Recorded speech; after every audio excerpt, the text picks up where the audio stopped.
we want to talk today about predators and how to prevent them. You're not going to be able to prevent all predator problems. Ultimately, as with everything else, the Lord keeps our animals and us safe. And that you do need to recall that, because otherwise, you know, when and if something happens, you can drive yourself crazy with coulda, shoulda, wouldas. So we do the best we can, though. So the first thing we want to talk about is maintaining line of sight in predator areas. Brush kind of draws predators, okay? It gives them a place to conceal while they're stalking. In this particular case, the brush has grown up here, and I need my line of sight to be clear because the kid pin is over there. So we want to be able to see, and this is our number one area where we see predators come out, because there's two different game trails that come right out into that little clearing that you can't now see behind the brush. Now, the brush being there is good if my sheep were grazing right here, because the bears and the coyotes and the cougars can't see that. That's cool. But it's a double-edged sword because I can't see them, and I need to know if they're there. So you do need to take care of stuff like that and keep brush down where you need to be able to see, and also be aware that if a predator steps out here, this is right off of the back porch, and I've institute a girly bear blind right here. I've put up a white lace curtain so that when I step out the door of the house, they can't see me open that door, because the minute you open the door, it's a threat to them if they can see you. So if you have the capability to make a little blind so they can't see you step out, if that's where your number one problem is right off your house, which mine is.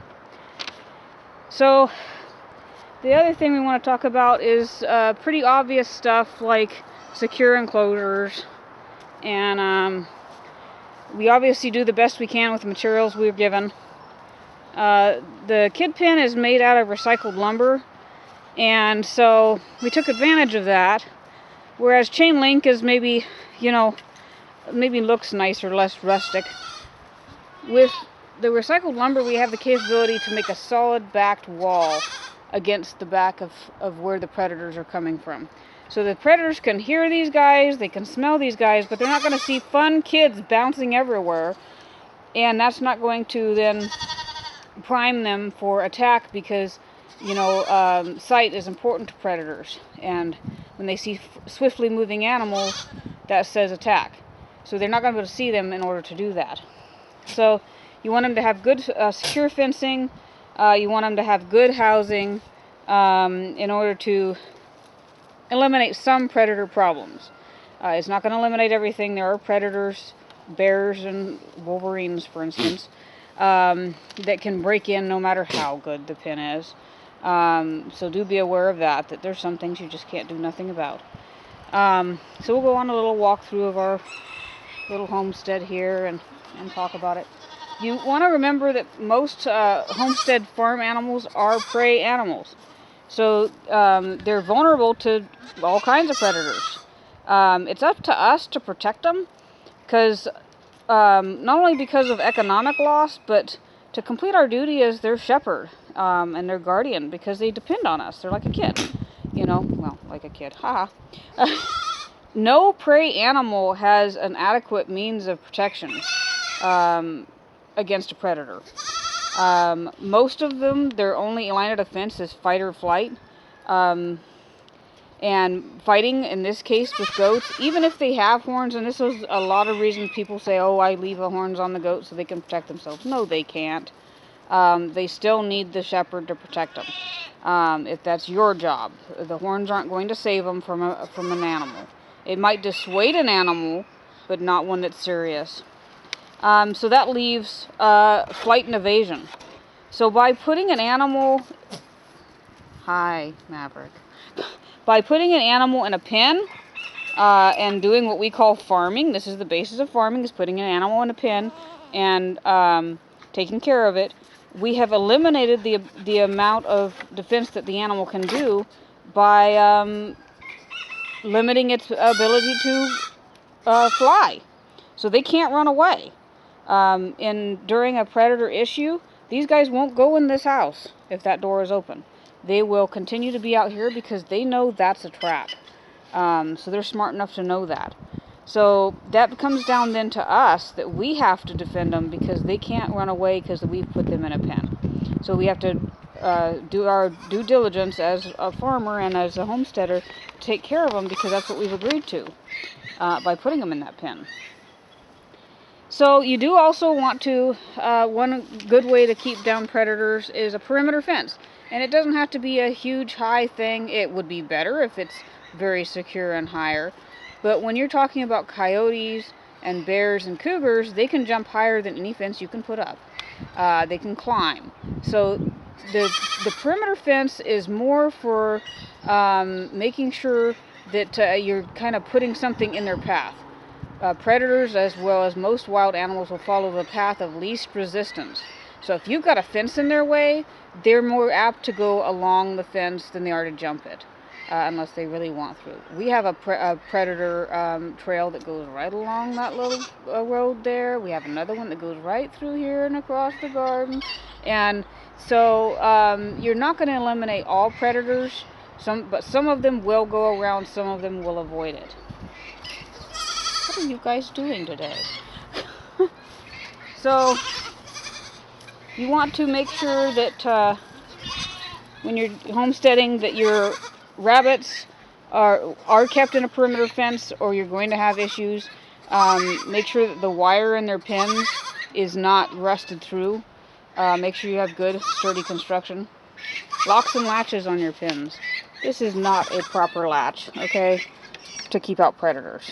They can pop that easy. Raccoons can work it. A bear can just rip the whole door off, okay? But don't make it easy for them.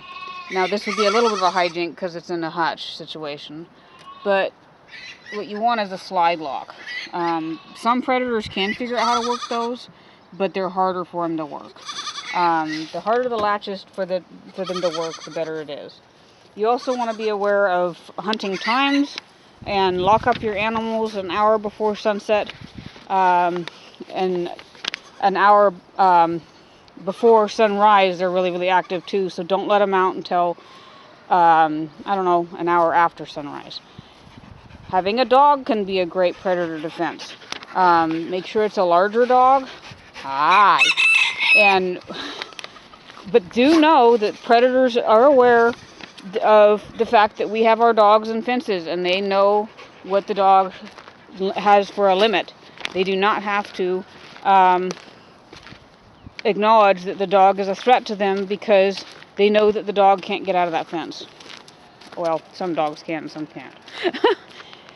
So as far as predators' times are concerned, the rule of thumb of an hour before and after sunrise and sunset is not completely accurate all the time. Predators move at all different times of the day. We had a coyote out here at 12 o'clock the other day.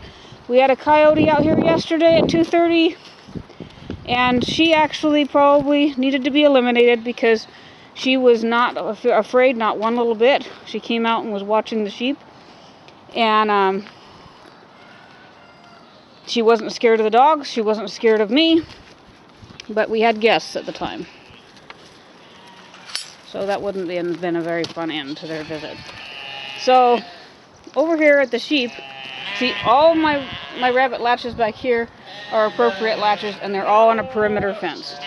Because this is a small animal, you've got kind of an open view there night and day, unless you made like a thing that dropped down, which is possible. And that way, they're very vulnerable. Are you having fun? So back here at the sheep, we have a high perimeter fence back here. And then along here, during the worst part of the bear season, yes, you're loud, we have high brush, and that prevents the bear's view of the sheep. So yesterday we had a coyote right back here, noisy sheep, right back here on the trail, okay? But he could not see the sheep from there because of the brush there. So it is a double-edged sword, brush. He can't see the chickens. He can hear all this, But in order to see the chickens, he has to come all the way up here because we have let the brush grow up around them as a boma, as we've discussed in our chicken video. So that he has a hard time, but he did, however, see the cat. The cat was back there jumping around like cats do, and he thought about taking the cat, horrifying our visitors, of course. So then you want to make sure that you lock everybody up at night, and you want to make sure that you have other predator prevention things on hand. You want to make sure that you have like an exterior light so that you can see, and motion lights are a good idea. That kind of startles things like coyotes, but they acclimate to stuff easily. Have working radios, either battery operated or electric, and have it on talk radio. So this way that they think there's humans around when there isn't, because they know what time that we are around and what time we're not. Which is why the coyote was here at 2:30, because they thought we were at lunch, which we weren't. So when you're doing the radio, move it around so that they will not acclimate to the fact that, oh, that's just, it's just droning noise. Also have on hand live traps for every size of predator that you can possibly have. Smaller ones for your mink and weasels, and larger ones for raccoons. Raccoons can be too clever for a trap, so can coyotes. But if you want to try a live trap, that's a good idea. Leg hold traps, if it's legal in your state. Be aware of bycatch, though. Try not to put it where something is going to get in it that you don't want in it. And of course, there's also some kind of firearm. And make sure that whatever firearm you use is of adequate caliber that is going to take care of the predator. Do not shoot to wound or frighten. If you're dealing with particularly a problem predator, you're just going to be passing it on to somebody else, and then they're not going to be able to get it because it's going to be more wary of humans and come back at a time when humans aren't around. Be aware of state law regarding predator removal if it's a predator that needs to be removed. Because and wherever possible, unless it's in direct threat of your livestock or yourself, go by hunting seasons, and irregardless, make sure you have a hunting license for whatever that animal is, so that you're legal to do what you're doing. The part of the reason for going by hunting seasons wherever possible is that if you want to harvest a predator for consumption, bears and cougars mostly, then you're legal to do that. Otherwise, you have to give it to Fish and Wildlife. And we would rather add it to our larder when we can. Be aware, too, that these are predators. Crows are predators. And safeguard against that. They'll take, last several years, they took our ducklings. Last year, we smartened up and we put a top over the duck pen while the baby ducklings were very small. Because they can be opportunistic. Crows are a double-edged sword. I do not remove crows, even for predation, because they're my alarm call when there's a predator. So they're more valuable to me for the few economic losses you may incur, which is not many if you're careful. That they'll let me know if there's a predator there. Them and the jays have a vested interest in telling you about predators. So listen out for your crows. Listen, of course, for your animals. See, like that? That's an alarm. It's moderate, though. Listen for your animals to say that there's a predator. Chickens have their particular call. You'll get to know that. The ducks have their particular way of behaving when there's a predator.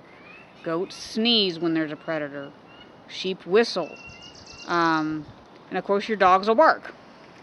But be aware, too, with your dog, that you don't want to entirely rely on them, because they can fall victim to predators as well.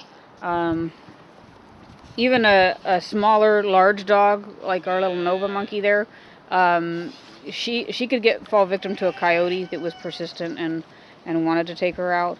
Whereas the boys, the bigger dogs, a coyote would be hard put to take them, but a bear, no problem. We've had problems with that, where the bears tried to take out the dogs. But this is what, again, they're also part of your homestead, right, Hunter? And you have to defend them. So be ready to defend all of your animals as necessary, because you are their only defense, not just their last defense, but their only defense. That's my 2 cents on predators.